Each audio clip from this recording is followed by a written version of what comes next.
In this class we will discuss about AC motors, and it is from your chapter electric drives. And this class is important for 5th sem diploma electrical students. So we will continue the chapter electric drives, and the topic today is AC motors.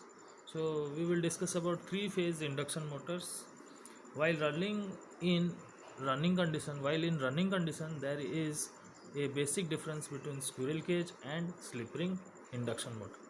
So students, there are actually slip ring type and your induction type, or your squirrel cage type induction motor.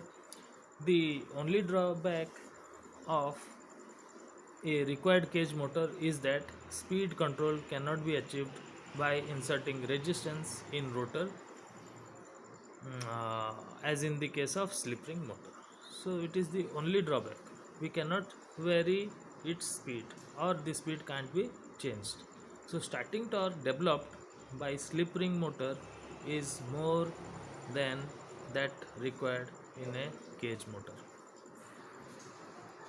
It is because the reason that starting torque per phase in case of a 3-phase induction motor is given by the equation that is equal to T start, or T is equal to K V square R dash 2 or R2 dash divided by R1 plus R2 dash whole square plus X1 plus X2 dash whole square.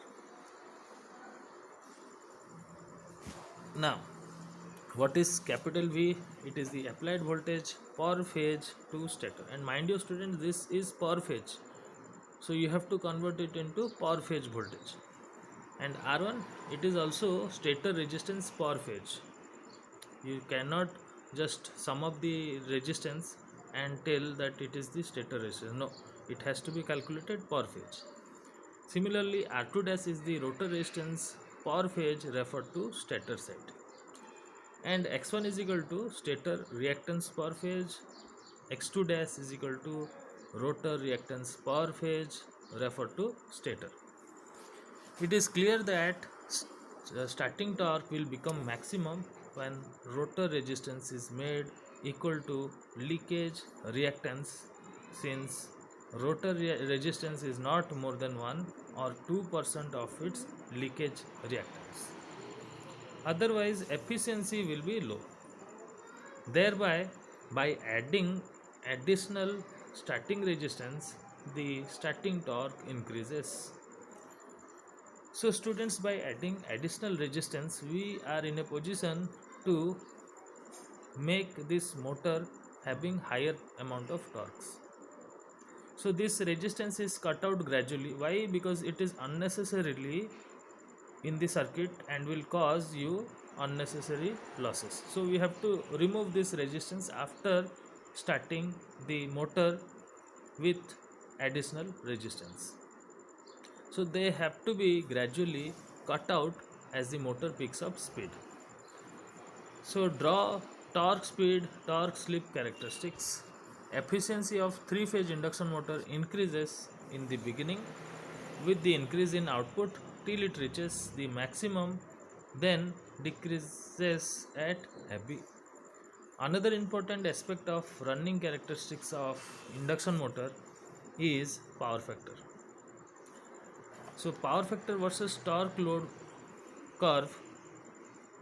No load, the magnetizing component of current is the major component of a stator current, and hence power factor is low, which is nearly equal to 0.2. So students, the power factor should be properly maintained.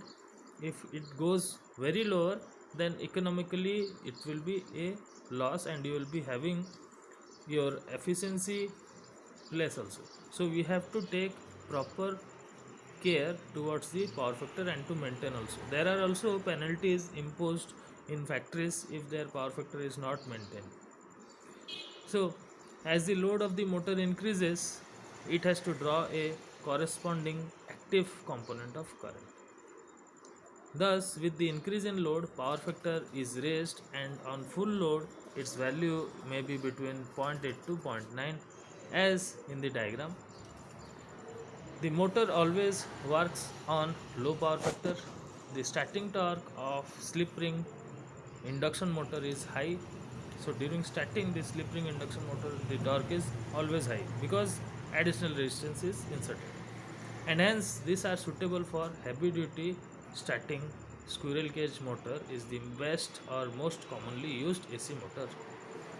It is used to drive jumping sets, machine tools, and other operation where fairly constant speed is desired. Now, this is the diagram. Here you can see it is plotted against percentage of full load torque versus your power factor,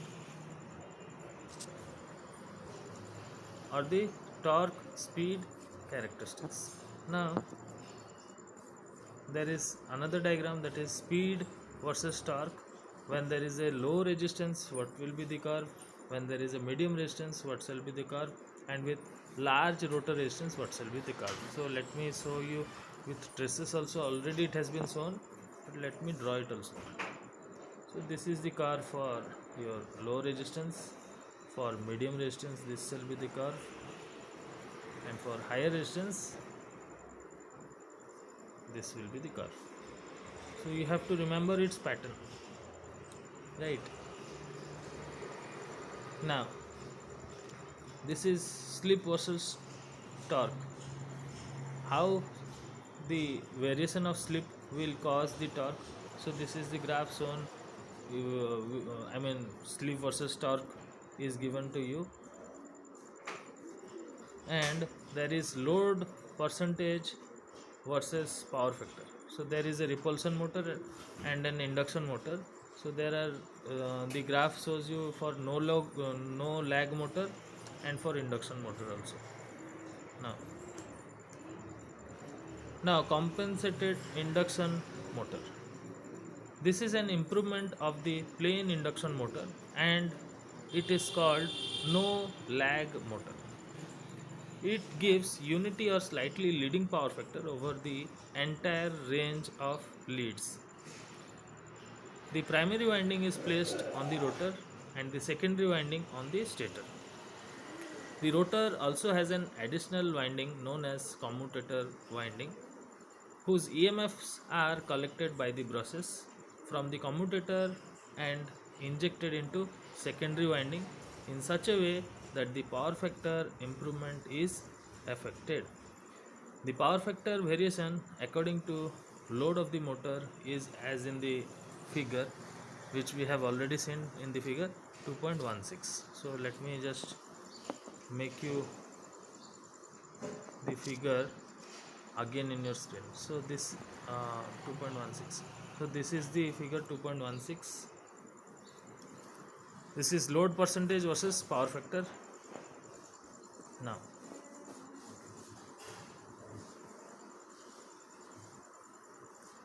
which also shows the power factor characteristics of another AC motor for comparison. Now synchronous motor. It runs with a constant speed called as synchronous speed, which is given by Ns is equal to 120 F by P, where F is the frequency, P is the number of poles. The speed of the motor does not depend upon the load. A graph between armature current and field current of a synchronous motor is as shown in the figure 2.17. So the figure 2.17, or this is the figure 2.17. This field current versus your armature current, it is V curve also, it is also known as your V curve. So yes, so a graph between armature current and field current of synchronous motor is as in the diagram. The graph is also called as V curve of synchronous motor. It is clear from this figure that power factor at which motor will work will depend upon the field current. Now power factor can be changed by changing its field current. If field current is less than rated value, it runs at lagging power factor. If more than normal value, it runs at leading power factor. Motor can also be made at unity power factor by changing the field excitation. So by changing the field excitation also, we can also make the motor unity power factor. So torque developed is proportional to the applied voltage. So motor can also stand or withstand much variation in voltage. It can also withstand large overloads and has a high or a quite a high efficiency. Those kind of motors will have higher efficiency.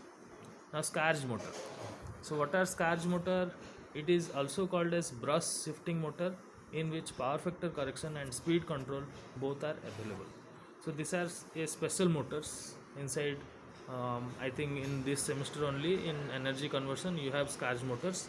So they are special motors in which power factor correction and speed control both are achieved or control are available. This is an inverted wound rotor induction motor in which rotor winding is connected in star or delta in the primary winding and is supplied from a three-phase supply through slip rings. Now the motor possesses shunt speed torque characteristics and is used only when adjustable speed is required. As for driving paper, making machinery, printing press, textile work, it is employed for lifts, pump, belt conveyors. Due to high starting torque, such motors are built in size up to 400 kilowatt. So this was all in your today's class. So thank you for watching, students.